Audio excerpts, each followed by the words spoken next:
You're watching and listening to Community Conversations. I'm Miss Ebony J, the host that does the most, and this is 1230 The Buzz, your talk station, 101.5, 101.1 The Wiz, and 100.3 Cincy's R&B station. Miss Ebony J, the host that does the most, here to have community conversations about things happening right here in our community. And I'm so glad to have here with me a king. Ladies, yes, Mr. Lawrence Jones. How you doing? I'm doing good. I'm doing good. Thank you for that introduction. It's beautiful. Oh, thank you. You know, Mr. President, he is the president of North Fairmount Community Council, and they are putting on something that has never happened before, which is a debate between the Cincinnati public schools. Let's just talk about how did this come to pass? Well, just being involved as a local community activist and then being involved in the local school system. With the elections happening this year, we didn't feel like there was a lot of conversation regarding who's going to be overseeing our children. Yeah. And I started doing some deep dives into the Ohio School Report Card, and I noticed that a lot of our schools were failing, and a lot of our high schools, a majority of our high schools are failing, and 70% of the children that go to Cincinnati public schools are black. So that affected me. So I said, well, what can we do to get more information out? People, maybe they just don't know about school board politics. And with an election coming up, it was a perfect opportunity to start talking with people because more people are willing to talk now that they are asking for your vote to be elected. Now, wow. I mean, I'm kind of stuck at the fact that you said a lot of Cincinnati public schools are failing. We have low grades. We do. We have really, really low grades. The elementary to junior high schools, majority are failing. Some have C averages. However, when you get to the high schools, you have two out of the, I believe it's 14 total high schools. Walnut Hills, SCPA, they're the only passing high schools. If you look at the Woodwards, Aikens, Withrows, Taves, Hughes, they're failing. And when we say passing, are we saying passing with the C as well? Yeah, we're saying passing with a C average, but the way the data breaks down, for example, at the high school level, there is a metric for failure, or if you're ready for success. Right. And all of the high schools that are failing have an F. So even though you're graduating kids, they're not prepared for success. That's the actual name. Prepared for success. Well, you got an F. Well, if you got an F and you're not prepared for success, that leads to you working in Cincinnati and making the median wage of $22,000, which is in the city. Well, you can't survive on that. Right. So what's the root problem? We have to go back to the schools and make sure that we have representation who are going to stand up for our children. So why would you say that voters need to care about, the school board elections? Well, voters need to care about them because what we see in the city are the long-term effects of not educating our children properly. See, when I started on this mission, I took a deep dive into it, and the majority of the kids being affected are black children. The Urban League has already wrote articles talking about a tale of two cities. Well, that derives from this. When we look at the gentrification in the city of Cincinnati, well, that derives from this. When we look at the amount of black people only making an average of $22,000, you cannot survive in a city such as Cincinnati making that type of income, and you can't get a one-bedroom, for, $900. Right. Where does it start? If we are educating our young people and giving them the proper education and skill set before they get out into the real world, then they have a better chance to succeed. Thus, we're a better city. Gotta say, I definitely agree. What has been the community response so far? I mean, I know the first debate is coming up on the 9th. Yes. First debate is coming up on the 9th. We have a very talented moderator who's going to be taking care of that for us. But the community, they're happy with it. It's like, oh my goodness, a black man is talking about our children, and people are galvanized. They want to be involved. It's very grassroots. It's been very organic. Where people are going to really turn out for these first and second debates. They want to see something change. No one is happy. No one is happy that the children are failing because they're seeing the end result of that. I mean, our babies are shooting each other. Right. They're shooting each other. Um, how do you how do you rectify that? What's the school's responsibility? Do they have a responsibility? Right. What I'm doing is at least getting a conversation started. And that's the number one thing. We got to talk about it. Some things we just don't want to talk about. We'll gloss over. Oh, we'll fix it next year. Well, we have to talk about the solutions. It's uncomfortable. It is. It really is. So at this debate, we're going to have the different candidates who want to be on the school board. That's correct. The first debate will feature the candidates who plan to run for the school board. So there are two terms. You have a Okay. 2-year term. The candidates for the 2-year terms are Steve Mergele and Gary Favors. Okay. Okay, there is an incumbent. Her name is Pamela Bowers. She won't be at the first debate because the first debate will only be for the candidates. Now, for the 4-year term, you have as candidates, you have Ben Lindy, Okay. you have Heather Couch, and you have Marlena Brookfield. Those are the candidates who have been asked to attend.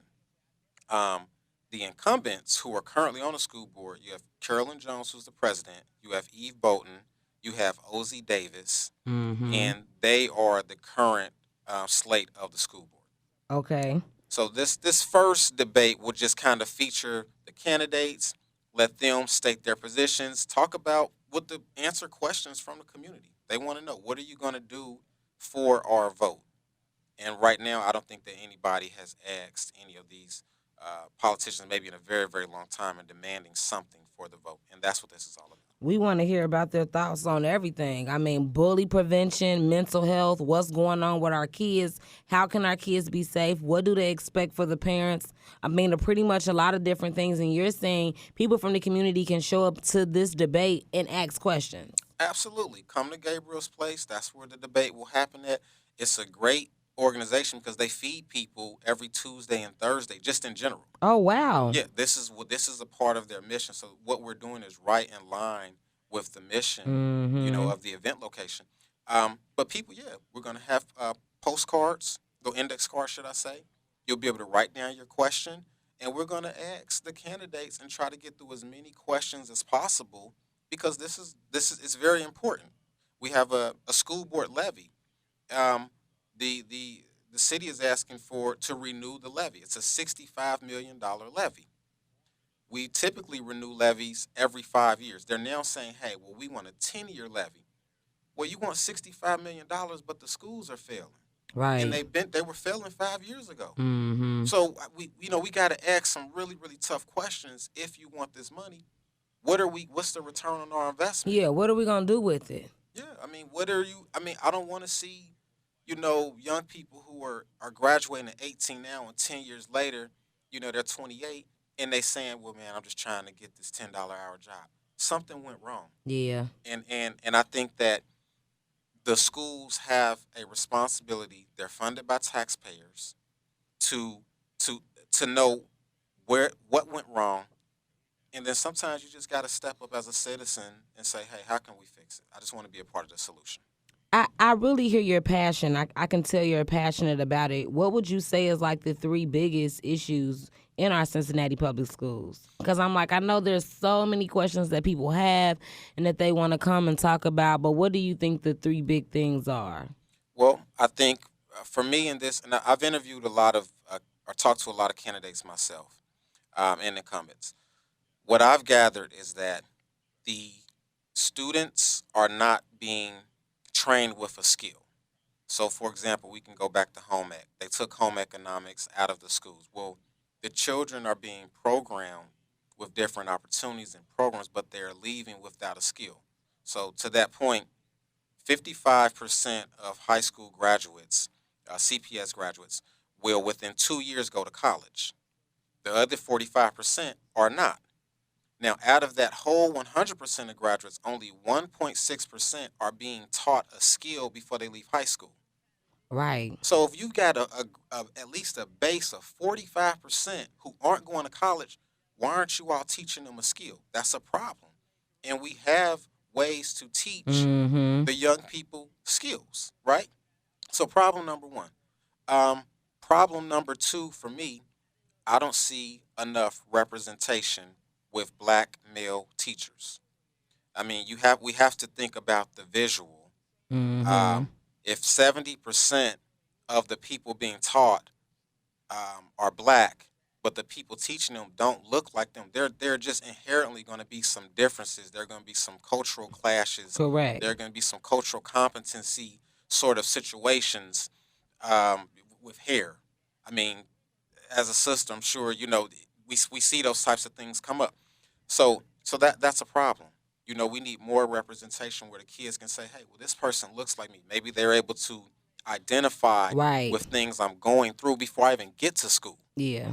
Um, and then and then number three, I think we need to make sure that the funds, the budget is allocated fairly amongst all of the schools. If you have a school that's failing, then you need to push more resources that way, not say, well, we're going to not talk about it. We need less lip service and we need more resources. Yes. So skill being trained with skills before leaving, representation that looks like the children, Mm-hmm. and then we just gotta take care of everything. But those are the things that I feel. Do you support the school levy, Lawrence? No, I don't support the school levy, particularly because we have not received a return on our investment. And a lot of You people, know, every year that's what they're telling us: vote for the levy, vote for the levy. Is what we need. Is what we need. And you saying it hasn't been successful, so why are we keep? well, they need the money, but if the money isn't going to the people who need the resources, I don't care if y'all get the money. I don't want you to get $65 million just so you can make Walnut Hills a better school, or SCPA a better school, or the German school in Clifton a better school. I want you to make Hughes, Woodward, Withrow, Taft, Yeah. West Hill, the schools that black people live and graduate from. Those need to be the schools because those are the group of young people, that workforce that are going to be in Cincinnati 5 years from now, and we're going to say, well, Wayne, well, was the city better now? Are they making money? Are we getting more tax dollars? All of that ties in. Right. If you Yeah. ain't making no money, the city can't get no tax dollars, and then that creates all types of other situations. Yeah. It's It's heavy. it's interchangeable. One thing leads to the next thing, leads to the next thing, leads to the next thing, but it starts first with the knowledge. Yep. If I don't really understand what the levy does and how it works, then I don't really want to vote for it because I don't care and I don't see the reference. But again, like this debate is for us to now have that knowledge and have a platform to where we can ask questions for the people who are going to be representing us and our kids. Exactly. Well, the youth, they have time. And Right. that's something that you can't get away from. If you got time, I got time to get you on the right track. When you Mm-hmm. start getting hit with life and real life issues, that time you don't see it as much. Well, then you kind of get stuck. When you get stuck in a rut, how productive are you? So I'm looking at, let's put the information out there. I haven't told anybody who to vote for, how to vote. I just Right. want to put the information out and you make up your mind, but at least you're a more educated voter. The choice is yours. Mr. Lawrence Jones here representing the North Fairmount Community Council. I'm Miss Ebony J, the host that does the most, and you're listening to 1230 The Buzz, your talk station, 101.1 The Wiz, 100.3, and 101.5. This is Community Conversations, and we just like to get down to the nitty gritty of what's happening in our community. And we have a lot of nonprofit organizations that are really making an effort, like North Fairmount Community Council. My question to you, because you said something very important, is that we're not represented in the classrooms so well that the students kind of feel disconnected from us. What do you think we could do to make the black men be more a part of the education system? Well, I'll tell you, this is not my idea, but I think that we've talked about it enough. Yeah. We do have a candidate, Okay. Steve Mergele. This is his idea, and this isn't necessarily a plug, but because it answers the question, he's actually proposing a pilot plan to target more black male teachers. Okay. And he's found some statistics where if you have more black male teachers, it will increase the the graduation rates by a certain percentage. Clearly. That's what I'm looking for. Those are the type of unique thoughts and plans that we need. Once to target them, get them to commit to teaching for 5 years or so, and maybe there's a bonus that comes with that. But at least the conversation has led to somebody saying, "Hey, well, let's try a plan. Let's try to pilot something." But ultimately, you just go after them. I mean, it like anything else, like with any Yeah. type of marketing, you say, "Hey, we're gonna create marketing to go after black men because we need them to teach these black kids." Thus, the the children that graduate have had that additional influence, and hopefully they become better and more productive citizens. Well, of course, we know they want it because they go to the streets to run to the black man to get help, to learn what it is that they're trying to figure out. We need to have them in better places to where they can be taught the right things. And they need to see that you're happy as a teacher. You're not just a teacher and you're miserable and you're broke. You get what I'm saying? This generation wants the money. They want it quick, though. They're in a generation where they know that they can get it. They looking at the Instagram model who's traveling, who doesn't work. They're seeing entrepreneurship, but they're not seeing the grind and what it really takes. We need more people to share their stories, but we also need more people to really step out of their comfort zone and really go and give back. Go grab that kid who doesn't have a father. Help them, guide them, be a mentor. I definitely, I 100% agree. When I deal with young people, I tell them the truth. I'll show you a paycheck stub. I'll show you everything. I'll show you the grind, whatever it takes. I don't want you to just see the after. I don't Right. want you to see the flash or Hmm. the happy times. That's good, but if you don't understand what comes before that, you're gonna be misled. So I 100% agree with you. Absolutely. Now, why did you start Must See Black Men TV? Well, I started it again because I just did not see. I was trolling the internet, trolling locally, just trolling everything. I didn't see anyone, any black men really dedicated to local politics. So I know we talk about local politics, but that's the focus. Right. That is the focus of this, where you have a black man just giving my perspective and just talking about it in a way where maybe it makes sense to somebody. Maybe there's somebody that can relate um, to what's coming out of my mouth. And I think it's people have received it pretty well, and I think people have appreciated it. And they hit me up all the time and say, "I'm happy that you're doing this. Keep going." You get those types of encouragement. Yeah. But just a lack of representation.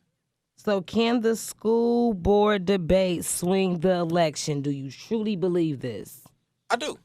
I think that it'll have a lot more steam than what people anticipated, and I think they're seeing what grassroots led campaigning, or I don't want to even say campaigning, but grassroots led ideology can do. Right. If you look at the last city council race with Jeff Pastor and Michelle Dillingham, he Mm-hmm. only won by a couple hundred votes. A couple of hundred votes is all it took for him to win, and now he's a decision maker for the next 4 years. And I think the same thing can happen with the school board if the people deem it necessary. Right. Once you hear everybody's opinion, then you can make a decision. But I definitely think it's unwise for any candidate, any incumbent, not to participate because we're going to put the information out there anyway. You can't stop social media. Right. You can't stop the technology. So it's a beautiful time to be able to do this, and hopefully everybody will be involved with that. When we talk about swinging the election, the swing is sort of if you're not involved. Right. Yeah. So What I love is, growing up when I first was able to vote, they just say vote Democrat. They just tell you what to do, but they don't tell you how to do it, or don't tell you really how to do the research. For you to have a debate, you're telling us that you care about our vote and that our vote does matter, but get the information. You're giving us a platform and a place to come to get the knowledge so we can know when we do go vote what we're really voting for. We're not making that last minute decisions when you go to the poll and you just grabbing that paper that tells you all the things to vote for and you're just voting. Like, no, we really have a voice and a chance to be a part of what happens to our children in the Cincinnati public school. Yeah, and so even to your point of swinging the elections, on the voters roll, when you go to vote on November the 5th, there is no D or R about a people's name. Right. So if you don't know the candidate, you can't just say, "Oh man, I wanted to vote for a Democrat or I wanted to vote for a Republican." Mm-hmm. You literally have to know the candidate. I haven't gotten anything in the mail. City council elections, other elections, presidential, my mailbox is filled with vote Right. this, vote that, blah blah blah. I haven't received anything. Not about the Cincinnati public voting. Right. So this is one of the few voices out there that are talking about it, and we really appreciate you even allowing us to come on your No platform. problem. I am so happy about it. Again, tell everybody again on the date that it's going to be. I know you're doing 2 debates. Let them know that and let them know how they can get involved. Absolutely. So we're having the first debate on October the 9th. It's going to be at Gabriel's Place in Avondale. That's 3618 Reading Road. We'll start at 6:30. Doors will open about an hour before. At 5:30, we'll have light refreshments. And it's going to be moderated by Ebony J. Yes. Yes, and I think it'll be a beautiful, beautiful opportunity to kind of um, talk, have that the Mm-hmm. culture there to talk about public schools and to moderate and to really represent. So then we'll have the second debate, which will feature all candidates and incumbents, Mm-hmm. and that will be October the 29th. It'll be at the same location, Gabriel's Place, 3618 Reading Road. Um, the debate will start at 7. Doors will open, I believe, at 5:30 because we happen to have the debate on the day where they're going to be feeding people. So it's Yes. going to be a lot of people Yes. um, there for both debates, but we encourage people to get there early and charge your phone up. We want people to go live. We want to really get this message out. And we're going to have uh, little booths that'll highlight as you come in, not on the first debate, but on the second debate. Mm-hmm. If you want to vote for this person, who'd you vote for? And then we'll get your response after debate to see if you still want to vote for that person. Okay, I like that. That's very creative. Well, thank you so much again for coming. Tell us again the website or phone number we can go if we have any more questions. Absolutely. If you have questions, you can email me at greater black Cincinnati politics at gmail.com. That's greater black Cincinnati politics at gmail.com. That's the best way to get in contact. This is Community Conversations. I will see you next week. And of course, I'm going to have an amazing guest here to tell you how you can help the community.